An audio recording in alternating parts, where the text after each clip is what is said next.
नमस्कार, मैं हूं श्री नारायण तिवारी और आप देख रहे हैं नेशनल न्यूज।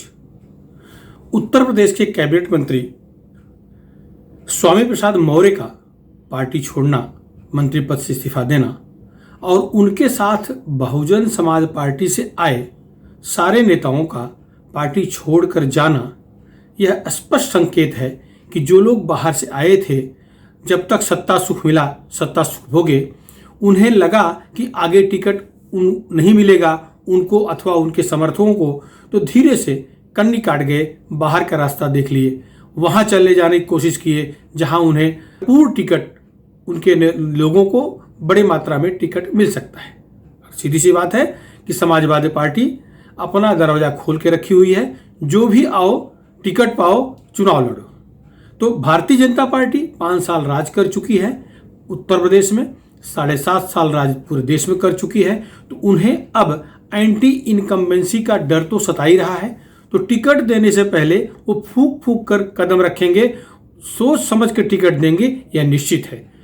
मौर्य जी के साथ बसपा से जो लोग आए थे, जिन्हें उस समय 2017 में टिकट दे दिया गया था और मोदी की लहर थी, वो सब चुन के आ गए, लेकिन इस बार उनको टिकट मिलता यह सुनिश्चित नहीं था। इस बार 45 से 55 विधायकों का टिकट उत्तर प्रदेश में कट रहा है, यह निश्चित है।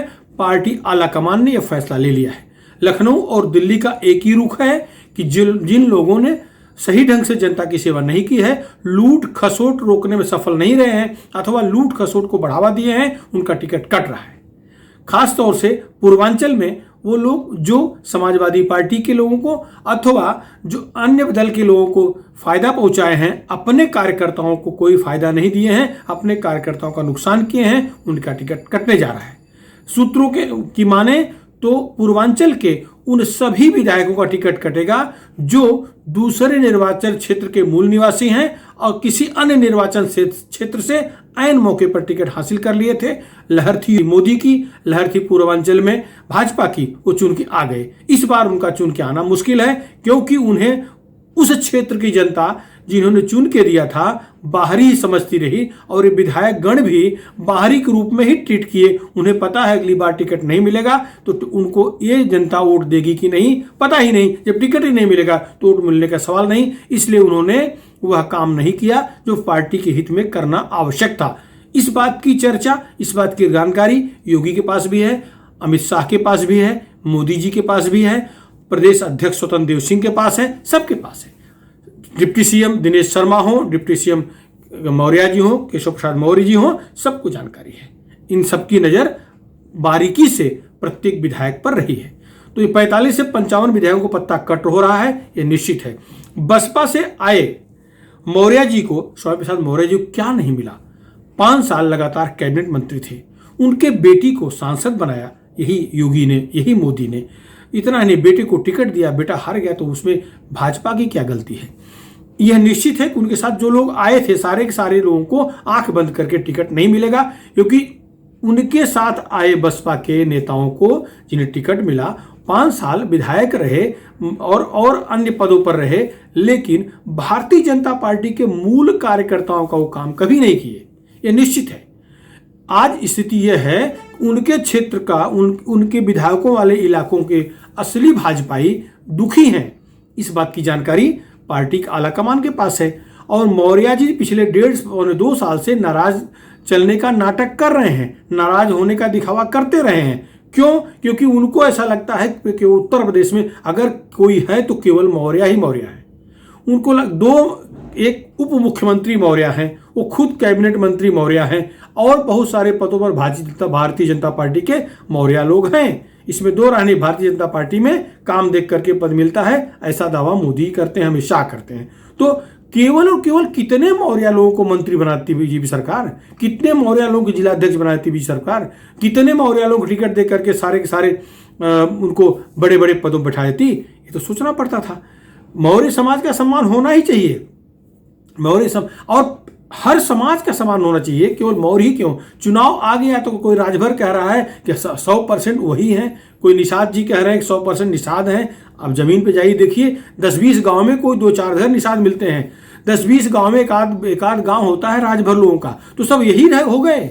राजपूत कुछ नहीं बोल रहा है, ब्राह्मण कुछ नहीं बोल रहे हैं, बनिया कुछ नहीं बोल रहे हैं, कुर्मी कुछ नहीं बोल रहे हैं, यादव बड़े पैमाने पर भारतीय जनता पार्टी में वो कुछ नहीं बोल रहे हैं, वो जाति के नाम पे कुछ नहीं कर रहे हैं, लेकिन कहीं राजभर अपनी डबली बजा रहे हैं, जबकि बड़ी संख्या में राजभर भाजपा में है।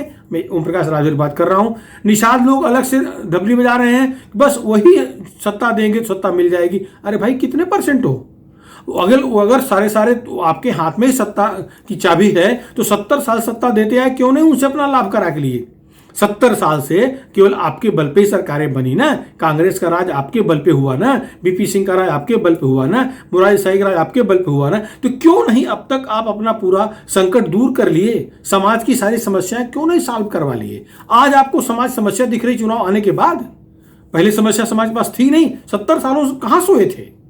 अगर आप भी के हाथ में सत्ता की चाबी है तो सत्ता आप ही नहीं दिया 70 साल तक। इंदिरा जी प्रधानमंत्री आप एक कारण बनी, नेहरू जी प्रधानमंत्री आप लोगों कारण बनी, और तो ब्राह्मण, क्षत्रिय, बनिया, कुर्मी जी ये सब कोई कुछ किया ही नहीं। ये लोग तो वोट दिया ही नहीं, केवल आपने वोट दिया। निषाद जी ने दिया, नाउस जी ने दिया, कहार जी ने दिया, राजभर जी ने दिया, बस इन्हीं को सरकार बनी है 70 साल से। तो क्यों नहीं समस्याएं खत्म कर लिए? क्यों नहीं सबके सब IAS IPS बन गए? क्यों नहीं कलेक्टर कमिश्नर बन गए? किसने रोका था 70 सालों में? मोदी आ गए तो बस आपके कारण ही। मोदी की अति विनम्रता भी कभी कभी भारी पड़ती दिख रही है, ऐसा लोग विचारकों को मानना है। अति विनम्रता भी भारी पड़ रही है। विनम्र नहीं, राज करने के लिए वो सब कुछ करना आवश्यक है जो इंदिरा जी करती थी। इंदिरा जी करती थी ना, और सब उस समय क्यों नहीं मांग किए? क्यों नहीं आ गए? क्यों नहीं राजा बन गए? सबके सब राजा बन जाना चाहिए था। आपके वोट पर चुन के आती थी इंदिरा जी। आज ही राजा बनने की कोशिश कर रहे हो, जब सामने संकट अलग ढंग का है, चुनाव है, तो राजा बन जाओ। खैर वो मुद्दा नहीं। अब मौर्य जी की बात की जाए, स्वामी प्रसाद मौर्य छोड़ के चले गए हैं। उनके साथ बांदा के छिंदवाड़ी विधानसभा ब्रजेश प्रजापति चले गए हैं। शाहजहांपुर के तिलहर सीट से रोशनलाल वर्मा इस्तीफा दे चुके हैं। कानपुर के बिल्हौर सीट से भगवती सागर इस्तीफा दे चुके हैं। सोमवार को ही बदायूं विलसी सीट से पंडित RK शर्मा इस्तीफा दे चुके हैं। ठीक है, और 4-6 लोग इस्तीफा देने की राह पर हैं। कोई बात नहीं है, आपके साथ बसपा से आए लोग हैं, जाएंगे, भाजपा उभर लेगी, बड़ा दल है। बहुत से लोग ऐसे हैं जो इनके समाज के लोग भाजपा में भरे पड़े हैं। भाजपा आए जाए अलग मुद्दा है, लेकिन आपकी विचारधारा क्या बदल गई?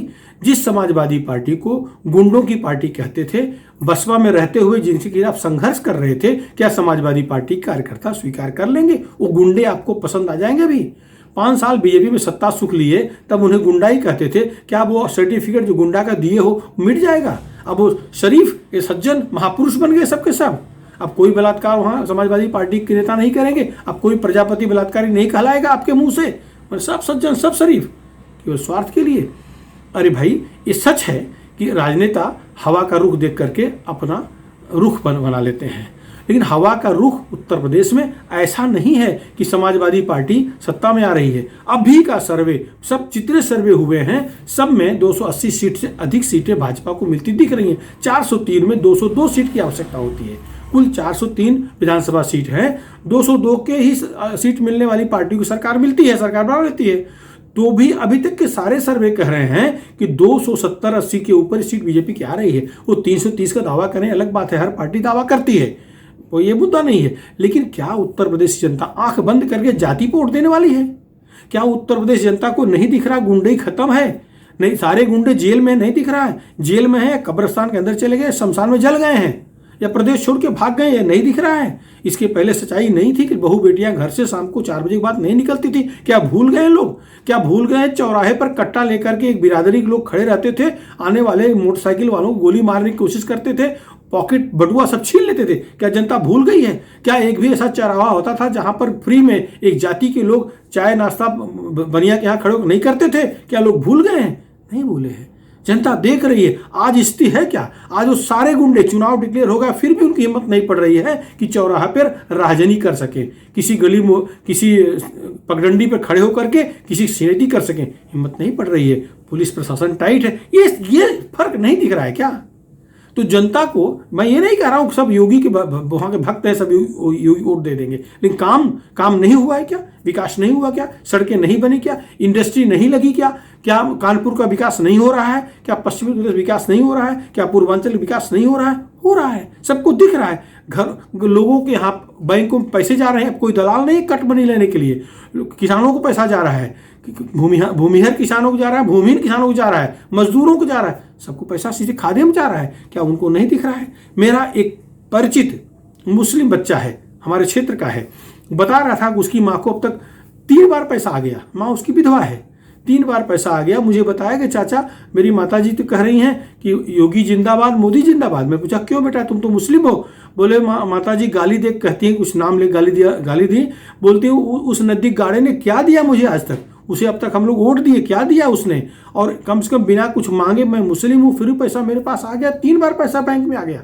तो क्या ये जो पैसा जा रहा है, क्या ये प्रभावित नहीं कर रहा है? ये तो मुस्लिम लड़के की कहानी है। उसे सामने से पता है कि ऐसा माहौल उत्तर प्रदेश में है। ये 2 दिन पहले की बात है।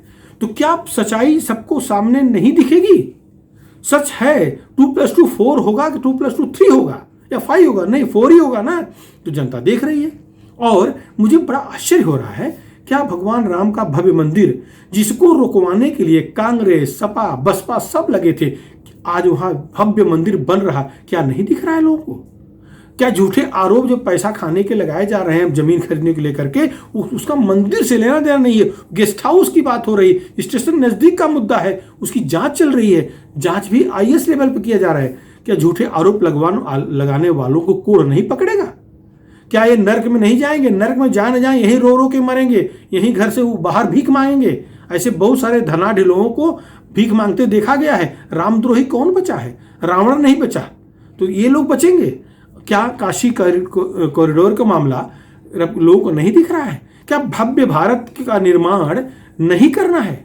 उत्तर प्रदेश भिखारी ही रहे जीवन भर, जब तक उत्तर प्रदेश नक्शे में रहे भिखारी ही रहे, यही बना कर रखना था। अखिलेश के राज में क्या हो रहा था? मुलायम सिंह राज में क्या हो रहा था? केवल लूट खसोट, छिनेती, कट्टा का व्यवसाय, तलवार का व्यवसाय, यही चल रहा था ना। कौन सा उद्योग आया? आज ऐसा हो रहा है। यही नहीं, सड़कें बनी है तो इंडस्ट्री आएंगी, आ रही हैं। लखनऊ से लेकर कानपुर एक हो चुका है, असंख्य उद्योग लग चुके हैं। नोएडा लखनऊ मिलने जा रहा है, असंख्य उद्योग लग चुके हैं। बेरोजगारी न के बराबर हो गई है। अगर घर नहीं छोड़ोगे और साइकिल लेकर के रोड पे खड़े, तिराहे पे खड़े रहोगे तो नौकरी घर में आ जाएगी। सब सरकारी ही नौकरी होती है। अंदर योग्यता नहीं डेवलप करोगे, 10वीं पास किसी तरह से पैसा दे करने वाली जो बिरादरी है, उन्हें नौकरी कौन देगा? जो योग्य बच्चे हैं वो पूरे देश भर में नौकरी कर रहे हैं, कौन बेरोजगार बन के बैठा हुआ है? और जो केवल किसी तरह, जिनको मैथ का 2 दूनी 4 नहीं आता और वो चाहते हैं कि उनको सरकारी नौकरी मिल जाए, कहाँ से मिलेगा? अरे चरवाहेगिरी करो, हल चलाओ, वो भी तो नहीं रहे तुम्हारे पास। पढ़ो, पढ़ाई में ध्यान नहीं, व्यापार ये भी नहीं करोगे, वसूली केवल करोगे। अगर बिला छिनेती करोगे, मैं जो अखिलेश कार्यकाल में हो रहा था, जो मुलायम सिंह कार्यकाल में हो रहा था, अब तो होने वाला नहीं है। जनता वहां जागरूक हो गई है, पुलिस भी सतर्क हो गई है। हाँ, ये अलग बात है कि पिछले कार्यकाल में जो 5 साल का योगी कार्यकाल रहा, योगी विधिवत गुमराह हुए हैं। योगी कार्यकाल में जितने भी क्रीम पोस्ट पुलिस के रहे हैं, वहां पर किसी रूप में अखिलेश यादव के लोग ही भाजपाई बन के बैठे रहे, मलाई काटते रहे। रेती का, उत्खनन का जितना भी ठेका हुआ है, भले नाम पर कोई और हो, लेकिन वो ठेके का असली मलाई काटने वाला EMY फैक्टर आज भी है। इसीलिए समाजवादी पार्टी का पैसा कम नहीं पड़ा है। रेड मार लो, 2-4-10 बकरे मिल जाएंगे, लेकिन जो उत्खनन से अरबों कमाई हुई है वो इलेक्शन बाहर निकलेगी। योगी बाबा जाप करते बैठे रहे, वो नहीं देख पाए कि भाजपाई रो रहा है खाने के लिए, और ये सारे क्रीम पोस्ट यादवों के पास पड़े हुए हैं, पुलिस के, तहसीलदार के। ये सारे ठेके EMY अब्दुल के पास है या यादव जी के पास है। बुंदेलखंड जाके देखाओ, जहां भी बालू का, रेत का, मिट्टी का ठेका हुआ है, सब किसके पास है? पत्थर ठेका किसके पास है? नाम के लिए कोई होगा, लेकिन असली मलाई खाने वाले EMY फैक्टर अब्दुल भाई और रहमान भाई रहेगा। ट्रक उसके पास, ट्रक है उसके पास ही, लोडिंग अनलोडिंग काम रहेगा, मलाई तो खा रहा है। ये चीज योगी बाबा मंत्र जाप करने में भूल गए। और ये मंत्र जाप ठीक है, मठों में अच्छा लगता है। जब राज करना है तो राजा जैसा राज करना पड़ेगा, आंख कान सब खुले रखनी पड़ेगी। कोई आरोप लगा दिया ठाकुरवादी होने का, इसका मतलब थोड़ी ठाकुरवादी हो गए, सन्यासी हो। और कहाँ? पश्चिमी उत्तर प्रदेश में हम बताएं, हमारे सोसाइटी में झाड़ू मारने वाला एक था, वो सिंह लिखता था, जब मैं उससे पूछा कि क्यों भाई आप ऐसा क्यों कर रहे हैं, आपके और कोई बिजनेस नहीं? मैं तो बताया गुरुजी मैं तो पश्चिमी उत्तर प्रदेश का हूं और मैं तो इस बिरादरी से हूं। तो वहां तो सारे सिंह लिखते हैं, अगर वो सारे सिंह किसी बड़े पद पर हैं तो क्या सब राजपूत हो गए? और ये आरोप कोई लगा दिया कोई तो आप मान के बैठ गए। उत्तर प्रदेश में क्रीम पोस्ट पर ब्राह्मण बड़ी संख्या में है, राजपूत बड़ी संख्या में, बनिया जो जिस योग्य हैं, यादव हैं, कुर्मी हैं, लेकिन दुर्भाग्य की बात है दरोगा की जितनी क्रीम पोस्ट है वहां यम वाई ही फैक्टर चल रहा है। इसकी शिकायत भी लोगों ने की, लेकिन किस माया में रह गए, जोगी बाबा जाप करने में बिजी रह गए कि वो समझ में नहीं आया, उस पर ध्यान ही नहीं दिए। अब भुगतने की स्थिति आ गई है। खैर जनता काम देख रही है, श्री कृष्ण भगवान कृपा हो जाएगी, लग रही है कृपा होगी, सरकार बन जाएगी। लेकिन जो भगदड़ मची है इसको रोकने का काम आवश्यक है। अभी भगदड़ में और लोग जाएंगे, और भी लीकेज है, लाइन लगी हुई है। कारण अब तो वो जो गड़े मुर्दे थे वो भी ताव दिखाने लगे हैं कि जिनके पास 10 सीट भी नहीं, 10 विधायक चुन के लाने की क्षमता नहीं होगी, वो भी डिप्टी सीएम पद मांग रहे हैं। जो खुद चुन के ना आएंगे, ऐसी क्षमता रखने वाले हैं, वो भी चाहते कि हमें डिप्टी सीएम का आश्वासन दे दिया जाए, क्योंकि उन्हीं के बल पे 70 साल तो उन्हीं की जाति के बल पे तो राज हुआ है, और योगी जी उन्हीं के बल पर राज कर रहे हैं, मोदी जी उन्हीं के बल पर राज कर रहे हैं। बाकी और कोई टिकट और कोई वोट दिया ही नहीं है, न ब्राह्मण दिए हैं, न राजपूत दिए हैं, न बनिया दिए हैं, न कुर्मी दिए हैं, न यादव भाजपाई दिए हैं। केवल वही थोड़े से लोग, वही बस नाऊ जी, कहार जी, राजभर जी और निषाद जी, मल्लाह जी, बस इन्हीं के वोट के बल पे आ गए। जबकि ये 150 गांव में एक आध गांव होता है इनका। उत्तर प्रदेश की जमीन हकीकत यही है। खैर भ्रमित होने की आवश्यकता नहीं है, कार्यकर्ताओं में जोश भरा रहना चाहिए। ऐसा काम योगी को, मोदी को, अमित शाह को, जेपी नड्डा को, स्वतंत्र देव सिंह को, सबको करना चाहिए। और जो स्वामी प्रसाद मौर्य नाराज थे, इनकी नाराजगी अगर भांप चुके थे तो पहले इस पे कोई फैसला क्यों नहीं लिया जाना चाहिए था। उनकी नाराजगी दूर करने की कोशिश की जानी चाहिए थी। यह सच है कि बड़ी संख्या में विधायकों को टिकट कट रहे हैं, कटना चाहिए। एंटी इनकम्बेंसी फैक्टर को काटने का ही तरीका है। इस सर्वे हुआ है जिसमें योगी से कोई नाराज नहीं है, लेकिन विधायकों के काम से लोग नाराज हैं। विधायक लोग ठेका अपने क्षेत्र में समाजवादी पार्टी और अब्दुल भाई को देते रहे, क्योंकि उनसे पैसा अधिक मिल रहा था उनको। कमीशन खाए, खूब दबा खाए हैं लोग, तो वो उनसे नाराज है, तो उनका पद काटने वाले हैं, उनका पत्ता कट होने वाला है, वो उनको टिकट नहीं मिल रहा है। तो ये सब भगदड़ मचेगा। तो इस तरह से भगदड़ हर पार्टी में मचेगा। भाजपा को भी आंख कान नाक खुला रखना पड़ेगा। बाहर से जो आना चाहे उसको भी उनको लेने की कोशिश करनी पड़ेगी। फिलहाल इस मुद्दे पर इतना ही। आपको कैसा लग रहा है? क्या भाजपा अपने अंदर सुधार लाने के लिए उत्सुक है? सुधार लाएगी अथवा साफ हो जाएगी? आपकी जो भी राय है आप हमारे चैनल के, नेशन न्यूज चैनल के कमेंट बॉक्स में जरूर लिखें। वीडियो पसंद आया हो तो शेयर करिएगा। हाँ, एक बात और, अगर अभी तक हमारे चैनल को आप, नेशन न्यूज चैनल को आप सब्सक्राइब न कर सके हों तो सब्सक्राइब जरूर कर लें, जिससे कि हम जो भी वीडियो पोस्ट करें आपको तत्काल मिल जाए। धन्यवाद।